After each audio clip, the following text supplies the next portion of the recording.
Bom, nossos contatos aparecem na descrição do vídeo, o endereço da nossa página na internet, da nossa página no Facebook. E convidamos aqueles que tenham interesse a visitar nossa página, enviar críticas, sugestões, comentários, o que for. Contribuir com textos. Na medida em que haja convergência entre os textos que forem enviados, a gente teria muito prazer de publicar na nossa página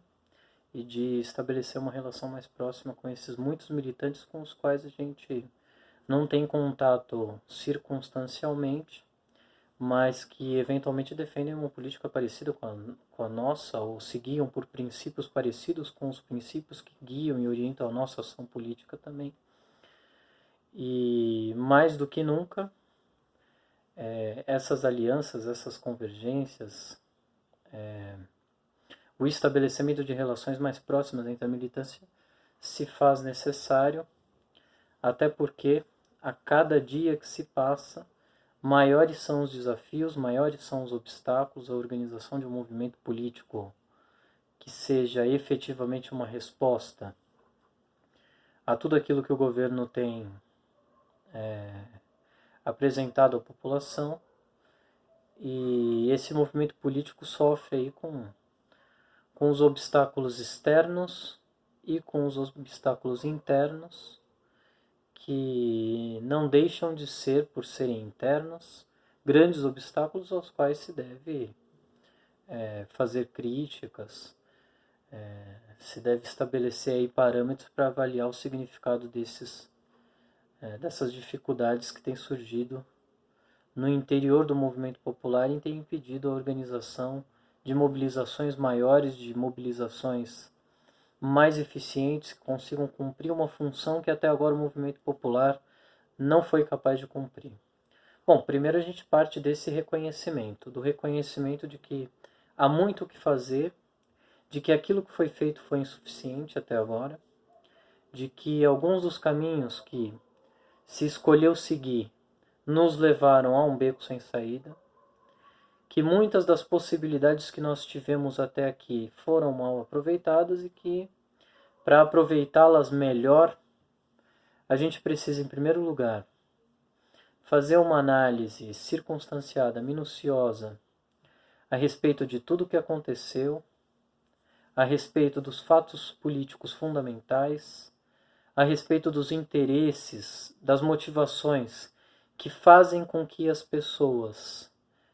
saiam da sua rotina e enfrentem eventualmente o risco de participar de uma atividade, como por exemplo uma greve,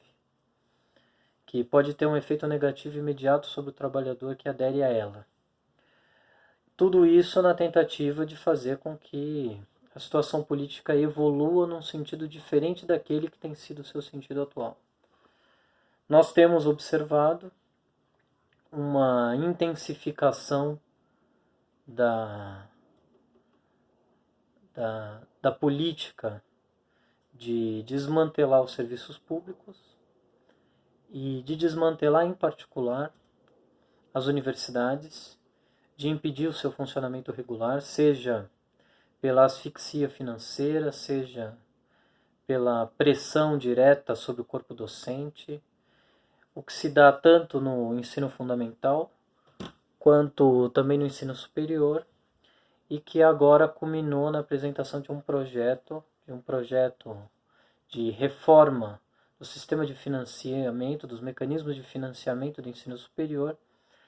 que transformarão tanto o caráter das universidades, se forem realmente adotados, como impedirão um progresso ascensional das camadas mais pobres da população, que passaram a ter uma expectativa, ainda que distante, ainda que restrita a alguns poucos grupos, de ingressar na universidade, de conseguir obter um grau de formação que lhes ofereça possibilidades melhores de emprego, um melhor nível salarial, etc, etc. Bom, ao me referir às dificuldades internas, eu quero dar destaque e ressaltar um problema, que é o problema que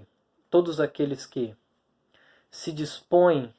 a participar das atividades que são convocadas pelas grandes centrais sindicais, pelo movimento estudantil, pelos sindicatos, pelas organizações pelas organizações populares de luta por moradia, de luta por terra, e que veem que, em primeiro lugar, o espaçamento da organização desses atos. Em segundo lugar, a falta de empenho efetivo em fazer com que esses atos sejam cada vez maiores tem tornado cada vez mais difícil convencer quem quer que seja de que participar desses atos é uma alternativa viável à consolidação de um projeto político que grande parte da população, a maioria esmagadora da população, já vê como um projeto político de sistemático ataque aos direitos da população e, o que é talvez uma surpresa para muitos, sem a contrapartida da geração de emprego, sem a contrapartida da dinamização da economia, sem a contrapartida da elevação dos salários, sem a contrapartida da correção de alguns desvios que, se não estruturais, do próprio regime político e econômico, desvios que a maior parte da população imagina ser possível corrigir dentro do sistema político, dentro do regime econômico, e que não têm sido corrigidos, muito pelo contrário, têm sido agravados, como, por exemplo, o nepotismo nas instituições, nos órgãos públicos, os privilégios de determinados setores, o aumento, inclusive, dos privilégios de determinados setores, as isenções fiscais que continuam a fazer parte da agenda do governo, inclusive na reforma tributária que foi e continua sendo apresentada como uma reforma tributária modernizadora. E o governo contradiz, inclusive, o seu próprio princípio geral econômico, que é a não subvenção estatal à atividade econômica das empresas privadas, o que, na verdade, tem acontecido num grau elevadíssimo, sem que se tenha sequer mencionado qualquer possibilidade de reversão dessa política. Bom, o Congresso da UNE se reuniu, agora no meio do mês, se não me engano entre os dias 10 e 14, e abriu-se uma expectativa para que esse encontro, o 57º Congresso da União Nacional dos Estudantes, pudesse oferecer, se não uma medida prática, uma agenda política prática, um arcabouço, um repertório de reivindicações, de acordos, de consensos entre o movimento estudantil das diferentes universidades, para alavancar uma iniciativa que pudesse conduzir a reversão daquilo que o governo já fez de negativo e ao barramento daquilo que ele ainda pretende fazer. Bom, mas do contrário, nós tivemos aí novamente uma oportunidade desperdiçada. O Congresso, que nós acompanhamos à distância pelos vídeos que foram publicados, foi um congresso extremamente burocrático, em que a todo momento a direção da União Nacional dos Estudantes tentava impedir a oposição de se manifestar, tentava interditar o livre debate a respeito de todos os assuntos, organizou e estruturou o evento de maneira tal que esse debate ficasse prejudicado, radicalmente prejudicado. Convidou para participar do evento elementos sabidamente favoráveis à reforma da Previdência, personagens políticos envolvidos não só numa política de dilapidação da universidade, de dilapidação do patrimônio nacional, mas também de desmantelamento das próprias organizações do movimento estudantil, Gente como José Serra, por exemplo, que como governador do estado de São Paulo já havia atacado a autonomia universitária, ou tentado atacar a autonomia universitária, o que só não foi possível por causa da mobilização dos estudantes, né, que participou aí de agressões diretas à Universidade de São Paulo, nomeando reitores que tinham como princípio político a não participação do corpo discente, dos funcionários em nenhum órgão decisório da universidade, o afastamento da comunidade, o sucateamento da universidade, das atividades de extensão, do hospital universitário, etc. E esse mesmo José Serra foi cogitado para participar de uma mesa da União Nacional dos Estudantes, no marco de um projeto que o PCdoB e o PT têm apresentado de unificação da esquerda, dos setores que querem combater o governo Bolsonaro, e esse arco de alianças pretendido envolve aí muitos daqueles que estiveram envolvidos diretamente, primeiro na destituição da ex-presidenta Dilma Rousseff, depois na prisão de Lula, na fraude das eleições de 2018, na tentativa de criminalizar o Partido dos Trabalhadores, o Movimento dos Trabalhadores Rurais Sem Terra. E esses mesmos setores agora são apresentados pelo PT e pelo PCdoB como possíveis defensores da democracia, como uma ala diferenciada daquela que dá sustentação ao governo Bolsonaro. Bom, nós vimos durante a aprovação da reforma da Previdência que não só esses partidos tradicionais da direita, reconhecidos e identificados claramente como um projeto que é análogo ao projeto que o Jair Bolsonaro implementa, nós vimos também PDT, PSB, partidos que tentam aparentar alguma proximidade com os movimentos populares, embora não tenham proximidade nenhuma ou quase nenhuma, participando do evento como se fossem solidários à luta popular e à luta do movimento estudantil em defesa da educação, à luta dos trabalhadores em defesa do seu direito à aposentadoria. É uma falsificação grosseira e é uma falsificação que se traduz na apatia desses movimentos, até porque nenhum de nós pode imaginar seriamente que PSDB, ou mesmo PDT, que qualquer um desses partidos, que personagens como Fernando Henrique Cardoso serão capazes de mobilizar alguém para ir às ruas, para lutar pelo que quer que seja, e muito menos para lutar pelos interesses da população mais pobre e dos trabalhadores. Bom, isso cria um mal-estar, e um mal-estar desnecessário, inclusive,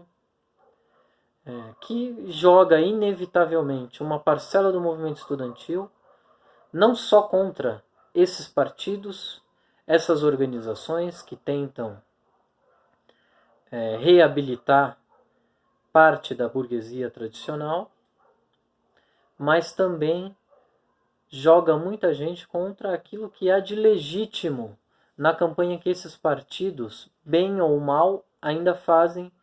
que é uma campanha de denúncia sistemática das irregularidades e dos abusos que conduziram à eleição de Bolsonaro. A denúncia da prisão do ex-presidente Lula, a denúncia do próprio governo Bolsonaro, a denúncia dos acordos que resultaram na nomeação do ex-juiz Sérgio Moro como ministro da Justiça e da Segurança Pública, responsável inclusive por organismos capazes de manter presos políticos presos por mais tempo, como aqueles jovens que foram presos durante os atos do dia 14 de junho, da última paralisação nacional, como o próprio ex-presidente Lula, que chefia a polícia militar, que chefia as polícias dos estados, que chefia a Polícia Federal, que incide nas polícias dos estados e que coage os movimentos populares a se retraírem ainda mais a partir das já conhecidas ameaças, do recrudescimento da repressão, da ameaça constante de que esses movimentos populares, ao saírem às ruas, se confrontarão com uma tropa de choque disposta a agredir, a jogar bombas, a inviabilizar de todas as maneiras possíveis a participação política direta da população nos grandes eventos, nos grandes acontecimentos. O Congresso da UNE foi um congresso incapaz de orientar o movimento político. Por isso, nós devemos retomar a campanha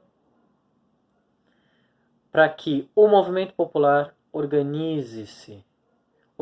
atos, construa um sólido apoio às bandeiras democráticas, às lutas democráticas da população, independentemente da ação dos grandes organismos de massa. A UNE, que deu um suspiro de vitalidade, convocando atos nos dias 15 e 30 de junho, volta novamente a fazer parte daquele rol de organizações empenhadas em bloquear a atividade de massas da população. E uma das formas encontradas para refrear o impulso que surge naturalmente contra as medidas do governo é distanciar a luta em defesa da educação da luta em defesa dos direitos dos trabalhadores, dos direitos previdenciários dos trabalhadores. E isso é feito sem que se dê uma explicação de quais seriam as vantagens organizativas decorrentes dessa estratégia. Quem tentou dar uma explicação muito mal ajambrada, foi o ex-candidato a senador pelo PSOL, pelo estado de São Paulo, Daniel Cara, que numa entrevista concedida ao Brasil 247, disse mais uma vez que o problema da educação é um problema que mobiliza muito mais, como segundo ele teria ficado demonstrado, do que a questão da reforma da Previdência e outras questões de fundo. Mas é uma avaliação profundamente enganosa. É enganosa porque não leva em conta, em primeiro lugar, tudo que cercou a organização dessas mobilizações e que desconsidera o fato de que os trabalhadores pobres e a própria juventude pobre que participou dos atos do dia 15 e do dia 30 não foram devidamente organizadas para participar das mobilizações que envolviam o conjunto das massas trabalhadoras. Não foram organizadas nem pela UNE, nem por nenhum outro setor para que se integrasse às atividades do dia 14, por exemplo, para que engrossassem uma campanha efetiva contra a reforma da Previdência. Por quê? As associações docentes do ensino médio, do ensino fundamental, como a APOESP aqui em São Paulo, se preocupa mais em repercutir as lutas corporativas dos professores da rede estadual do que em defender um projeto comum de todos os trabalhadores e de fazer desse projeto o centro de uma campanha ativa que freie as intenções mais antipopulares e antidemocráticas do governo. Bom, a explicação do Daniel Cara é, pelo menos, um passo avante que nos permite enquadrar o problema e fazer uma avaliação crítica a respeito da posição daqueles que defendem a divisão das pautas, a fragmentação das campanhas contra um governo que está disposto a atacar em toda frente, em todo flanco, o movimento popular e as camadas mais pobres da população. Bom, se a campanha em defesa da educação é uma campanha que mobiliza, o que nós poderíamos dizer da junção entre a defesa do ensino superior público, da liberdade de cátedra, da possibilidade de acesso dos mais pobres ao ensino superior, da preservação dos empregos dos trabalhadores de escolas, de universidades, a campanha mais geral contra o aumento das tarifas de água, por exemplo, como tem sido iminente a partir do momento em que o Marco Legal do Saneamento Básico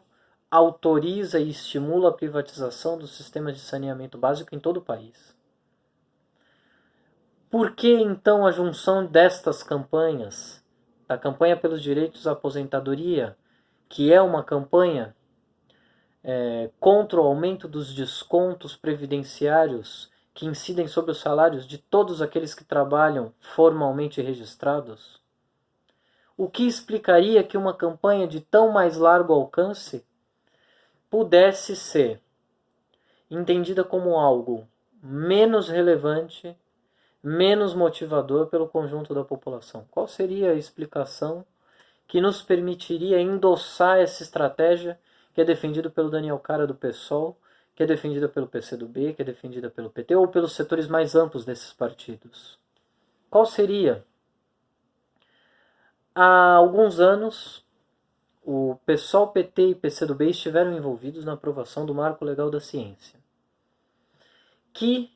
em síntese, se poderia dizer que era um primeiro passo na tentativa de aproximar as entidades privadas e as empresas nacionais e internacionais, a colaboração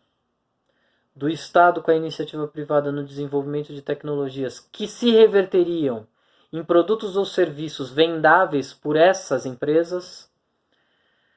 que usariam a infraestrutura predial, laboratorial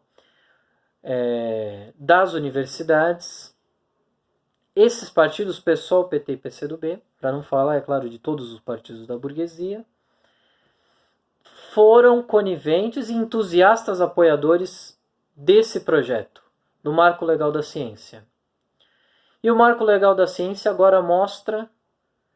mostra-se ser uma porta de entrada para uma nova modalidade de financiamento das universidades que precisaria ser discutida, que precisaria ser bem entendida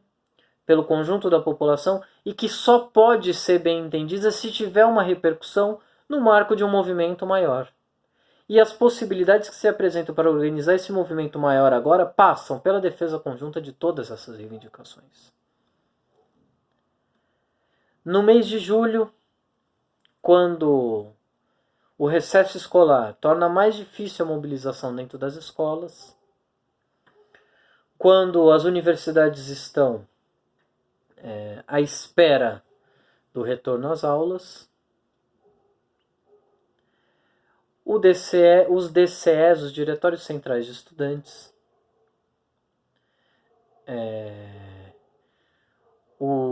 os sindicatos representativos dos professores, das associações docentes, têm uma oportunidade de tentar levar, inclusive para fora da universidade, as questões que dizem respeito à universidade, mas que só merecem ser defendidas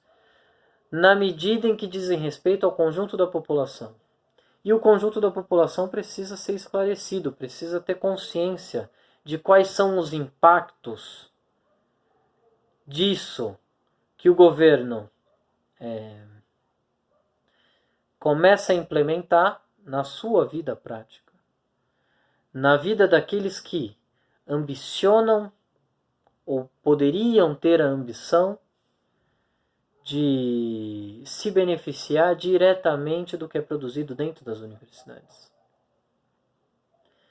Mas, quando se balbucia algum tipo de defesa das universidades, essa defesa é uma defesa da universidade existente hoje, desta mesma universidade elitista que grande parte da população vê como um gasto inútil. E tem razões para ver. É claro, se hoje a universidade não atende aos interesses da maioria esmagadora da maioria da população, se os serviços que ela presta estão limitados às populações que rodeiam as universidades, a prestação de um serviço ou outro de maior alcance,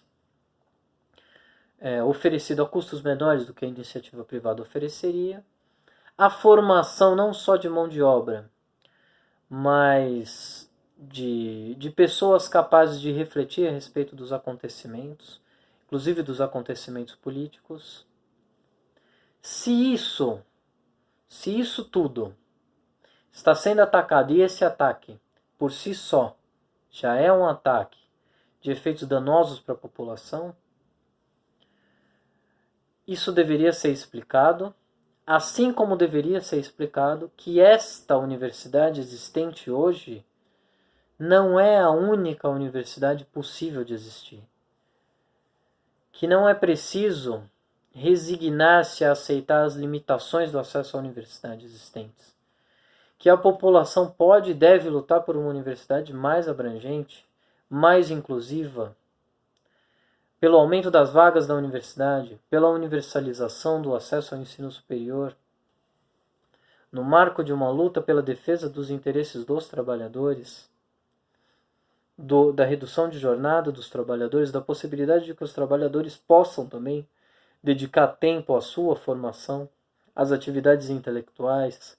uma discussão a respeito da atual divisão do trabalho entre trabalho intelectual, trabalho braçal, trabalho mecânico, a possibilidade, a necessidade de reverter isso, caso se queira avançar no sentido de uma organização, de uma sociedade mais justa, caso se queira dar a possibilidade de que as pessoas possam formar-se continuamente, oferecer a essas pessoas, a toda a população, mais tempo para que ela se dedique a atividades que lhes são prazerosas. Bom, se toda essa discussão merece um tratamento melhor, ela merece um tratamento melhor e só pode ter um tratamento melhor na medida em que ela seja ouvida por todos aqueles que são interessados direto na preservação da universidade como ela existe hoje, com todas as limitações que ela tem, mas também da possibilidade de renovar a universidade, de criar uma nova universidade sobre a base da universidade existente hoje, e não sobre a base de uma universidade totalmente devastada, em que as condições de ensino e pesquisa estejam relegados a um grupo minúsculo de pessoas e de pesquisadores que atendam aos interesses de um grupo ainda menor de empresários. Bom, o dia 13 de agosto foi indicado pelas centrais sindicais, foi indicado também pela União Nacional dos Estudantes como um dia de mobilização e de paralisação nacional. E a discussão a respeito de como organizar essa paralisação nacional agora deverá ser discutida no interior de cada categoria. Mas, é claro, não é fácil discutir e não é fácil, é mais difícil ainda pelo fato de nós estarmos no período de férias. E pelo fato de que as grandes organizações que prestam e possivelmente prestarão apoio, participarão ativamente das atividades do dia 13 são as associações de professores, em particular aqui no estado de São Paulo, a APOESP. Bom, agora, a militância ativa não pode esperar e adiar a organização desse dia 13 e de quantas outras atividades for necessário organizar, até porque frustrar mais uma vez a expectativa de reverter, ou de pelo menos criar um início de um processo de reversão das investidas do governo federal contra a população, dependem de fazer com que o dia 13 seja efetivamente um dia grande de mobilizações. Agora, mobilizações no marco de um plano de atividades, de paralisações, ou no marco de uma greve por tempo indeterminado, como seria preferível, para que este movimento não seja mais um dia isolado de manifestações e que, como dia isolado de manifestações, não possam criar o constrangimento necessário ao governo sequer para que ele reveja um item ou outro deste plano de educação ou da proposta de reforma da Previdência que será votada em segundo turno pela Câmara dos Deputados e depois no Senado. Bom, um outro fato que aconteceu na semana e que não poderia passar despercebido é a indicação agora consubstanciada por provas pelos diálogos do procurador Deltan Dallagnol com o seu sócio Roberson Pozzobon e dos diálogos ainda não revelados envolvendo também as esposas desses dois procuradores ligados à Operação Lava Jato, de que uma das intenções da Operação Lava Jato era criar um palanque para que esses procuradores, e sabe-se lá quantos mais, e o próprio ministro Sérgio Moro, lucrassem com palestras e eventos e se beneficiassem financeiramente a partir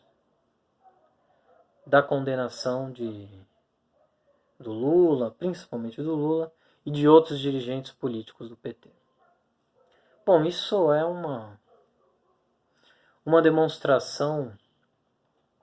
de venalidade que deveria colocar todo mundo de sobreaviso sobre a possibilidade de que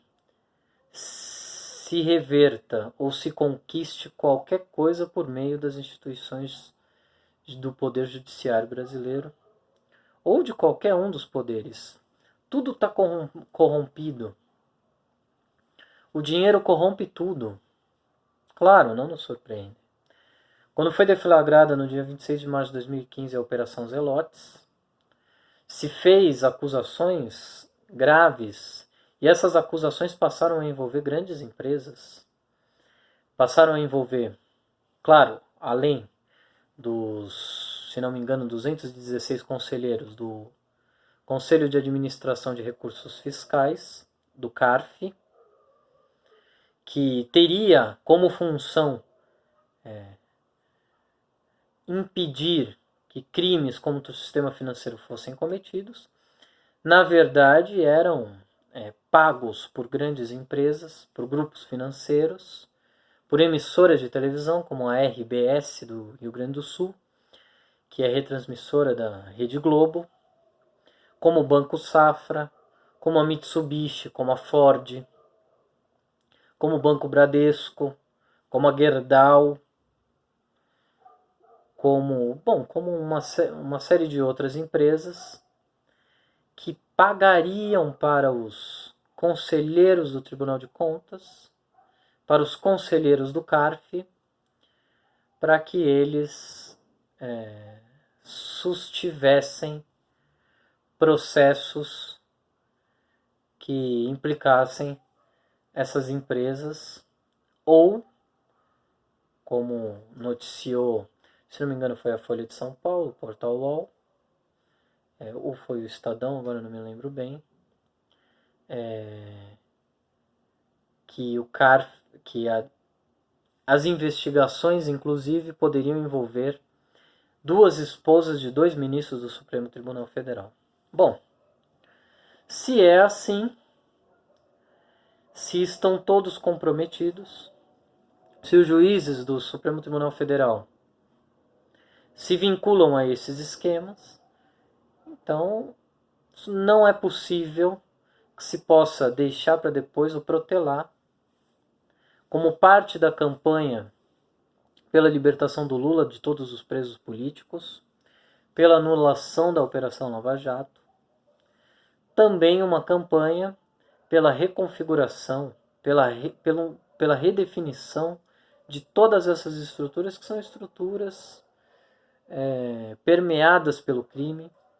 que são organizações criminosas, dirigidas contra a população, controladas pelo poder financeiro, controladas pelas grandes instituições, como foram controladas, ao que tudo indica, pelo Joseph Safra, uma das maiores fortunas do Brasil, pela família Marinho, outra das maiores fortunas do Brasil, pelo grupo Gerdau, etc., etc., pela família Trabuco, pelo Bradesco, e que, em sendo organizações criminosas, devem ser dispersadas, desmanteladas. O Supremo Tribunal Federal não é uma instituição democrática. Os juízes ocupam cargos vitalícios, são nomeados politicamente, e não são nomeados politicamente pela população, não são controlados pela população, têm autonomia para agir contra a população, e o que se deveria exigir é que esses órgãos colegiados fossem órgãos que prestassem contas à população, ao conjunto da população e a mais ninguém, com mandatos curtos, revogáveis, com elegibilidade de todos os membros da população, que fossem órgãos colegiados mais amplos, menos suscetíveis à corrupção, que permitissem à população de fato ter acesso a um organismo que lhe garantisse o acesso à justiça, a uma justiça aqui no sentido filosófico do termo, uma justiça justa, e que não fosse isso que a gente vê aí, que presta serviços incontáveis, porque não são só esses que ganham grandes repercussões, mas serviços incontáveis à burguesia, aos empresários, aos empregadores, no dia a dia das suas funções, do cumprimento das suas funções. Nas pequenas sentenças em que trabalhadores pleiteiam algum direito contra seus empregadores e têm o acesso a esse direito negado, sistematicamente negado. Bom, campanha contra a Operação Lava Jato, campanha pela reconfiguração do Poder Judiciário, campanha em defesa do ensino público, campanha pelo direito à aposentadoria, mas aonde tudo isso nos conduz? Qual é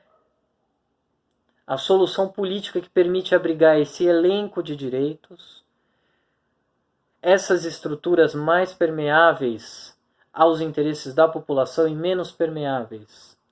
pelos interesses capciosos, pelos interesses criminosos da burguesia, suscitam um debate que não pode deixar de ser feito. O debate que nos permita dizer se no marco do regime atual é possível obter essas conquistas pretendidas ou se essas conquistas estão bloqueadas, ou se essas conquistas dependem de uma ruptura de outra natureza, se essas conquistas nos remetem à elaboração de um outro modelo de sociedade, de um outro modelo de economia, de um outro modelo que reveja a forma como as relações de trabalho hoje se estabelecem, de um outro modelo que permita à população tomar conta dos instrumentos políticos e agir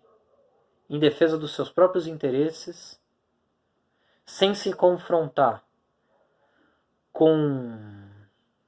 os quase ilimitados recursos de que dispõe hoje os que querem atacar a população, se beneficiar de todas as benesses que o Estado lhe concede, bloqueando o acesso a todos os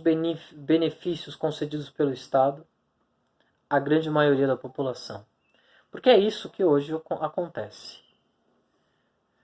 Os grandes benefícios fiscais foi divulgado recentemente, em maio, pela Secretaria de Acompanhamento Fiscal,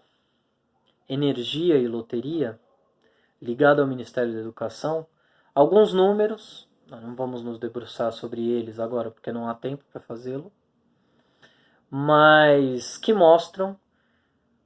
o montante, o volume de benefícios fiscais que são concedidos aos grandes empresários. Esses benefícios fiscais, da ordem de 354 bilhões e 700 milhões aproximadamente, segundo esse orçamento de subsídios da União, ele é apenas uma parcela das vantagens que são concedidas ao empresariado, ou a uma parcela minúscula do empresariado, porque mesmo grande parte do empresariado não participa dessa subvenção direta do Estado. Vide a manifestação do presidente da Confederação Nacional da Indústria, Rubens Braga de Andrade, recentemente, num artigo publicado na Folha de São Paulo, em que ele defende o Banco Nacional de Desenvolvimento Econômico e Social, o BNDES, que está sendo atacado pelo governo, como um instrumento necessário de financiamento da atividade econômica brasileira,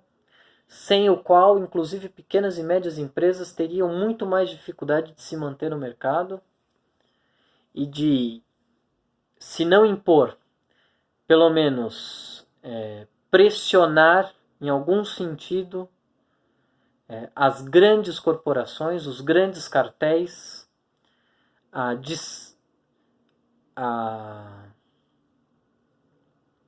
limitarem a ação desses cartéis